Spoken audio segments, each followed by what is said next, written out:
Every horror fan is familiar with the sad experience of seeing a once-beloved franchise fall apart thanks to the impact of lesser installments. However, sometimes the arrival of an ambitious new director or the return of the original creator can herald a franchise's rebirth, and that means a return to form after the diminishing returns of recent installments. Whether they were funnier, scarier, gorier, or sillier, these are 10 horror installments which prevented their franchises from falling apart as fast as the victims of their villains. So let's check them out. I'm Adam, this is What Culture Horror, and here are 10 horror movie sequels that saved the franchise. Number 10. The Purge Anarchy. Now let's face it, whilst 2013's The Purge was an effective slice of social satire and home invasion horror, it didn't really exploit the promise of the film's ingenious premise. The first film in the series starred Ethan Hawke as a suburban dad whose questionable morals are thrown into sharp relief when his creepy but well-meaning kid allows a vagrant to shelter from the eponymous violent free-for-all in their upper-class home. Perfectly serviceable as a home invasion movie, the film didn't really give viewers any idea of the Purge's scope, how it came into existence, and why any government would sanction such a brutal tradition. Luckily, that's why we have The Purge Anarchy. This bracing, brilliant, action-orientated sequel took The Purge out of the suburbs and into the inner city, realizing the series' potential for both witty political satire and larger-scale set pieces at once. Following a more diverse group of survivors, the film deepened the lore of the series whilst also providing some unsparing criticisms of American society and culture, which were only implied by the more demure first film. Number 9. Wes Craven's New Nightmare. One of the most often revived series in horror history, legendary director Wes Craven's A Nightmare on Elm Street franchise has gone through countless incarnations, including weird possession horror installment, an ill-judged remake, and even a crossover where he faced off against Friday the 13th's Jason Voorhees. By the time 1994 rolled around, the Dream Demon slasher series was exhausted. Its 5th and 6th installments were widely panned as corny, unscary affairs, wherein the once terrifying Freddy Krueger had become little more than a catchphrase-spouting cartoon villain. It seemed nothing could revive the series, but the future Scream director returned and made the ingenious decision to have Freddy haunt his own creator and the stars of his first film, an idea which soon breathed new life into the franchise. 2 years before his meta-slasher revived the genre at large, Craven shook off the stink of countless lackluster sequels by having Freddy slice his razor-gloved way through the very producers who had cynically turned him into a laughingstock. Witty, subversive, and deeply creepy, New Nightmare proved there was still life left in the Dream Demon yet.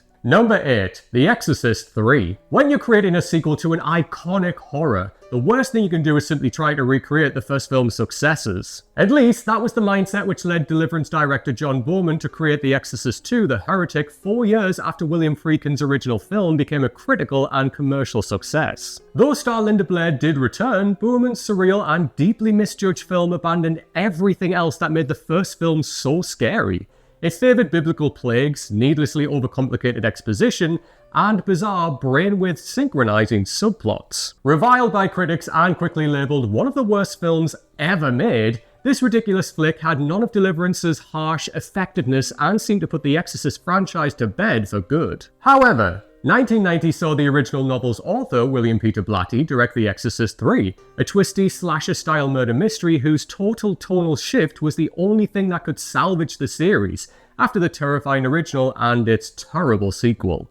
A wholesale departure from the first film's possession horror, this one owed more to the psychological horror subgenre and won over critics by wisely ignoring the second film's existence. Number 7. Halloween 2018. Now, if there's one thing that made the iconic slasher Halloween so effective, it was the simplicity driving the classic horror. Masked murderer Michael Myers was an unstoppable force of evil who killed for the sake of it, and his remorseless monstrosity made him an instantly iconic figure in the genre. The first film's director, John Carpenter, admitted that the idea to reveal the heroine, final girl Laurie Strode, as Michael's secret sister came to him at 2 a.m. surrounded by empty beer cans, and many fans argue that it shows.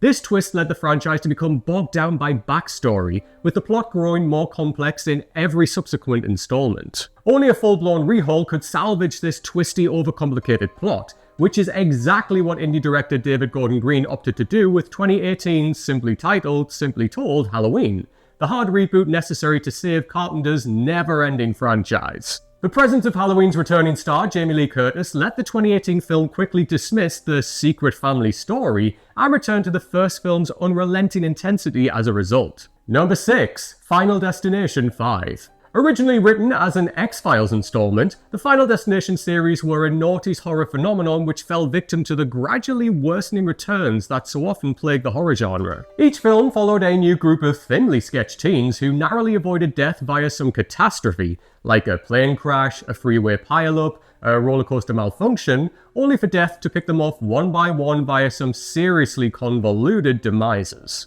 Most of the series' appeal came from these sometimes hilariously elaborate, sometimes hilariously simple death scenes, but by the time the fourth film arrived in cinemas in 2009, the formula was more than a little tired. The series' low point came with this installment, the misleading monikered The Final Destination. However, 2011 saw the release of Final Destination 5, a genuinely thrilling 3D enhanced installment which was a marked improvement on its predecessors.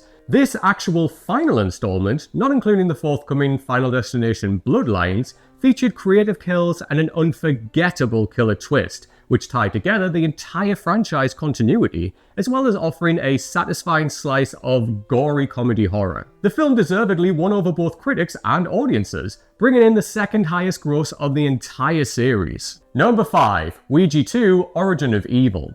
Sometimes all a bad franchise needs is a new director at the helm to revitalize its potential. Yes, even a franchise so bad that its first installment was already a disappointment. Released in 2014, Ouija used the eponymous board game to anchor an unoriginal, scare-free story of some teens being hunted by a vengeful ghost. The film was a financial success though, guaranteeing a sequel would be thrown together in short order, but the flat characters and over-reliance on jump scares left few horror fans excited for this second outing.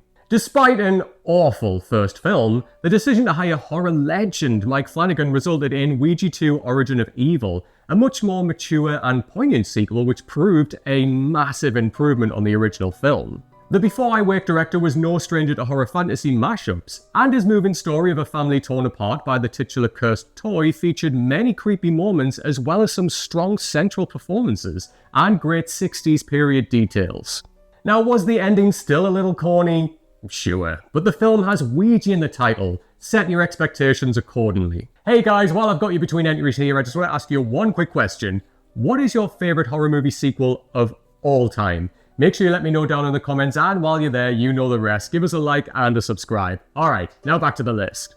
Number 4. Scream 4. The first film, released in 1996, was a blockbuster success, which benefited from a superb cast and a witty self-referential script from I Know What You Did Last Summer scribe Kevin Williamson. More subversive than that teen horror, Scream combined director Wes Craven's knack for scary set pieces with the screenwriter's streak of meta humor and won over audiences as a result.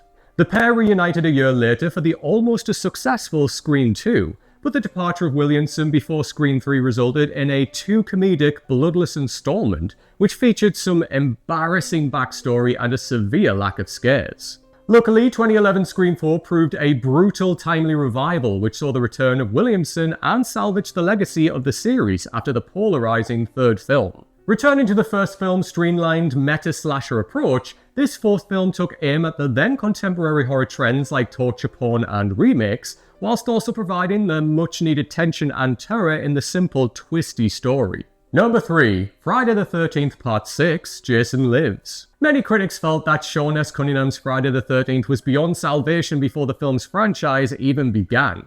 Released in 1980, the early slasher was such a huge financial success that it soon spawned countless sequels of varying quality despite the sour reviews. Most of mute horror icon Jason Voorhees' cinematic outings were subject to the same basic criticism. Outside of some inventive kills, the movies had no interesting characters, humor, or invention. Someone at the studio must have been reading these reviews despite the reliably high box office returns from each sequel, as the film's sixth installment massively improved proceedings. A big influence on the next decade's Scream series, Jason Lives added a dash of meta-humor, some more ambitious and cartoony action, and a fast pace, which brought the never-ending franchise back from the brink. Breaking the fourth wall for some self-referential jokes, the film saw the creators take Jason a little less seriously and made for a far more fun time at the cinema as a result.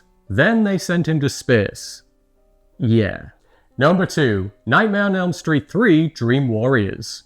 Believe it or not, the Nightmare on Elm Street franchise has lasted so long that it required not one, but 2 revitalizing sequels to ensure its continuing survival. With legendary horror director Wes Craven departing after the first film's success, the hastily produced second installment, Freddy's Revenge, was released only a year later in 1985, and was understandably utterly reviled.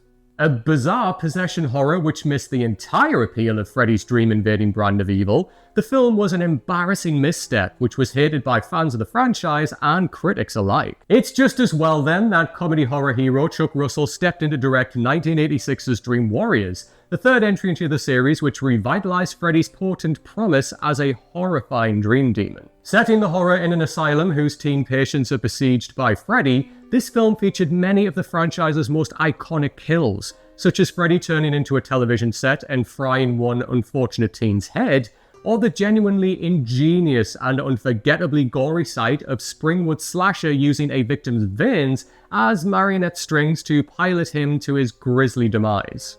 And number 1, Bride of Chucky. Don Mancini's killer doll Chucky was always skating on thin ice since his cinematic opening in 1988's Child's Play. The film was an enjoyable comic slasher, but the premise of a sweary, murderous children's toy was pretty laughable once the initial novelty wore off. In the early 90s, slasher movies were falling out of popularity with audiences, and the more of the same sequels, Child's Play 2 and 3, did little to excite viewers. The third film, being erroneously blamed for contributing to a tragic murder case in the UK, proved the death for this franchise, and Mancini spent 5 years working on other projects. However, Chucky returned to our screens in 1998 with a blushing bride in tow, and Ronnie Yu's hilariously post-screen meta-satire Bride of Chucky was just what the killer doll franchise needed to stop taking itself too seriously. Sillier and filled with self-referential gags for horror fans, the flick nonetheless featured enough genuine gore and tension to satisfy slasher heads. Oddly enough, the director went on to kill off a pair of franchises with the underwhelming grudge match Freddy vs. Jason,